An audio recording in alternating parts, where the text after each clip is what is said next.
ഓം നമോ ഭഗവതേ വാസുദേവായ. ഓം നമോ ഭഗവതേ വാതനാഥായ. ഓം നമോ ഭഗവതേ നാരായണായ.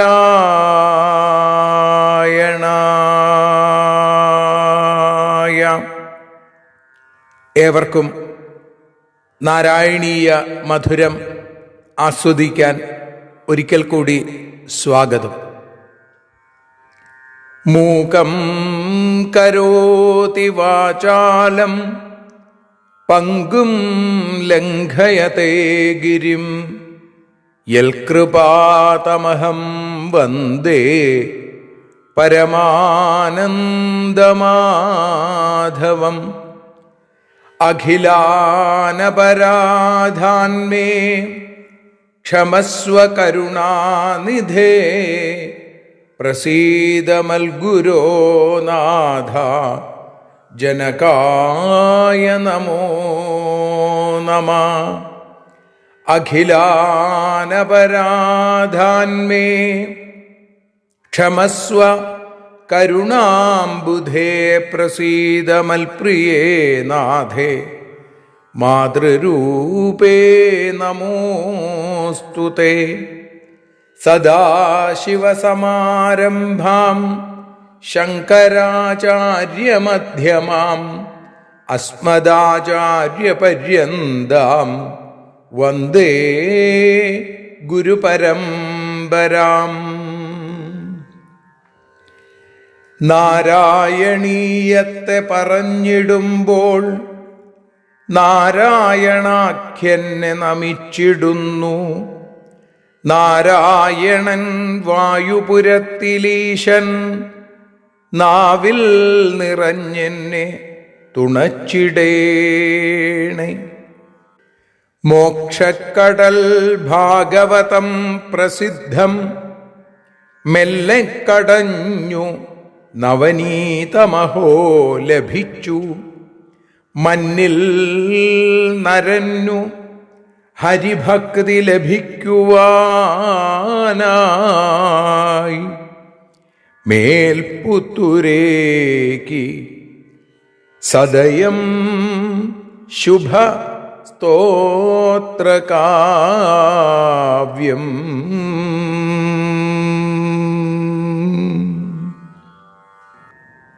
അത്തരം സ്തോത്രകാവ്യമായ ശ്രീമന്നാരായണീയത്തെ നാം ആസ്വദിച്ചുകൊണ്ടിരിക്കുന്നു. ഇന്ന് ഈ നാരായണീയ മധുരം അതിൻ്റെ മാധുര്യം ആസ്വദിച്ചു തുടങ്ങിയിട്ട് 96ാമത്തെ ദിവസം. ഇന്ന് 9ാമത്തെ ദശകത്തിൽ 8ാമത്തെ ശ്ലോകമാണ് നമ്മൾ അനുസ്മരിക്കുന്നത്. ഓരോ ദിവസവും ഓരോ ശ്ലോകം എന്നുള്ള രീതിയിലാണ് കഴിഞ്ഞ 95 ദിവസങ്ങളിലായി ഈ അക്ഷരോപാസന മുന്നോട്ട് പോയിക്കൊണ്ടിരിക്കുന്നത്. ഇന്ന് 8ാമത്തെ ശ്ലോകം ആദ്യം ചൊല്ലാം, അതിനുശേഷം അതിൻ്റെ അർത്ഥം, അതിനുശേഷം വീണ്ടും ഒരിക്കൽ കൂടി ശ്ലോകം ചൊല്ലി ശ്രീഹരിയം പാടി നമുക്ക് സമർപ്പിക്കാം. ലഭസ്വഭുവനത്രയീരചനദക്ഷതാമക്ഷതാം ഗൃഹാണമദനുഗ്രഹം കുരു തപശ്ച ഭൂയോ വിധേ. ഭവത്വഖില സാധനീമയി ച ഭക്തിരത്യുത്കടേത്യുദീര്യ ഗിരമാദധാ മുദിതചേതസം വേധസം. വിധേ അക്ഷതാം ഭുവനത്രയീരചനദക്ഷതാം ലഭസ്വ. ഇവിടെ മദനുഗ്രഹം ഗൃഹാണ തപച ഭൂയാ കുരു അഖില സാധനീമയി ഭക്തി ച അത്യുത്കടാ ഭവതു ഇതി ഗിരമുദീര്യ വേധസം മുദിതചേതസം ആദധ. അവിടെ ഭഗവാൻ ബ്രഹ്മാവിന് ദർശനം കൊടുത്തു. ആ ദർശനത്തെ അടിയനുകൂടി നൽകി അനുഗ്രഹിക്കണേ എന്ന മേൽപ്പത്തൂരിൻ്റെ പ്രാർത്ഥനയോടുകൂടിയാണ് നമ്മൾ സമർപ്പിച്ചത്. പിന്നീട് ഭഗവാൻ പറയുകയാണ്, വിധേ അക്ഷതാം ഭുവനത്രയീരജനദക്ഷതാം ലഭസ്വ.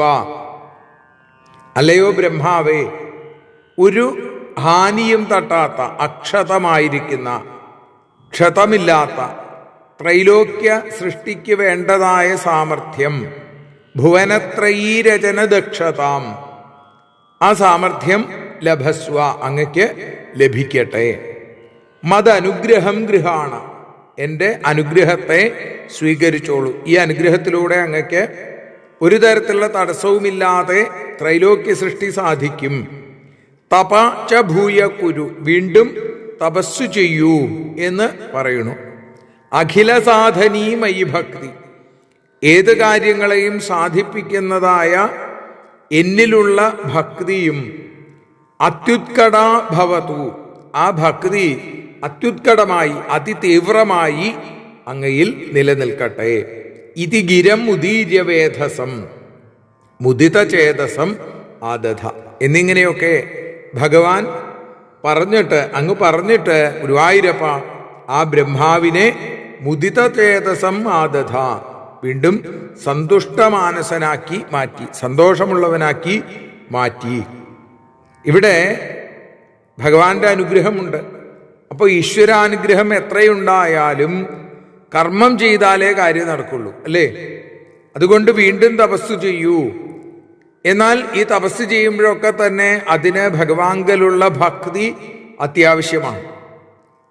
അപ്പോ ഭഗവാന്റെ വിശദീകരണം അത്യുത്കടമായ, ഉറച്ചതും അഭംഗമായതുമായിരിക്കുന്ന ഭക്തി അത്യുത്കടാഭവതു, അങ്ങയ്ക്ക് ഉണ്ടാവട്ടെ എന്ന് പറയുകയാണ്. അപ്പൊ ഭക്തി ഉണ്ടാവണം. അതേപോലെ ആ ഭക്തിയോടുകൂടി നമ്മൾ കർമ്മം ചെയ്യുകയും വേണം. വെറുതെ ഇരിക്കുന്നതല്ല ഭക്തന്റെ സ്വഭാവം, മറിച്ച് നമ്മുടെ ആഗ്രഹങ്ങളെ പൂർത്തീകരിക്കാൻ ഭഗവത് അനുഗ്രഹം, ഭഗവാനിൽ ഭക്തി, ഏറ്റവും ഉചിതമായ ധർമാനുസാരിയായ കർമ്മം, അത് എല്ലാം വേണം. എങ്കിലാണ് വേണ്ടതുപോലെ ആവുക എന്ന് പറയുന്നു. ഒരിക്കൽ കൂടി നമുക്ക് ആ ശ്ലോകം ചൊല്ലാം. അതിനുശേഷം ശ്രീഹരിയം. ലഭസ്വഭുവനത്രയീരചനദക്ഷതാമക്ഷതാം ഗൃഹാണമദനുഗ്രഹം കുരു തപശ്ച ഭൂയോ വിധേ ഭവത്വഖില സാധനീമയി ച ഭക്തിരത്യുത്കടേത്യുദീര്യഗിരമാദധാ മുദിതചേതസം വേധസം. നാരായണ നാരായണ നാരായണ നാരായണ നാരായണ നാരായണ രാധാ ഗോവിന്ദ. വിഷ്ണു മെല്ലെ അരുൾ ചെയ്തു ലോക സൃഷ്ടി ചെയ്തിടുക എന്നിലുള്ള അചഞ്ചല ഭക്തിഭാവത്തിൽ. ഇനിയും തപസ്സു ചെയ്യൂ എന്നതു കേട്ട നേരത്തിൽ ബ്രഹ്മദേവൻ ദിവ്യമാകും ആനന്ദം നേടി. നാരായണ നാരായണ കൃഷ്ണ ഗുരുവായൂരപ്പ നാരായണ നാരായണ വായുപുരേശ. കൃഷ്ണ ഗുരുവായൂരപ്പ ശ്രീവാതനാഥ. കായേന വാചാ മനസേന്ദ്രിയർവാ ബുദ്ധ്യാത്മനാ വാ പ്രകൃതേ സ്വഭാവാൽ കരോമി യദ്യൽ സകലം പരസ്മൈ നാരായണായേതി സമർപ്പയാമി. സർവത്ര നാരായണ നാമ സങ്കീർത്തനം. നാരായണ നാരായണ നാരായണ.